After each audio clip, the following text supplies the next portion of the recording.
Today we're in Lethbridge visiting the Pratt and Whitney aircraft engine plant. It's a very big place, and you might expect that it'd be noisy, but it's pretty quiet.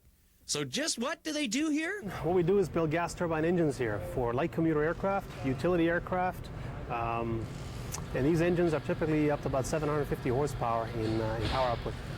So we build about 20 engines a month in this plant, and we started this plant about a year ago, so we're relatively new to the scene in southern Alberta.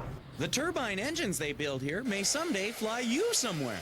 You'll find them on Beach King 99s is a typical example. It's a commuter, I guess is something in the neighborhood of 12 passengers. Cessna Caravans, which are utility aircraft. Federal Express uses them quite extensively.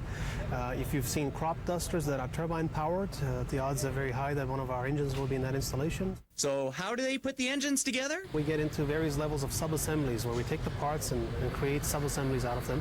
From sub-assemblies we go to higher and higher assemblies, and then finally to the actual completed engine. And the completed engine is then introduced into a test cell for verification testing of performance and vibrations and a number of other parameters.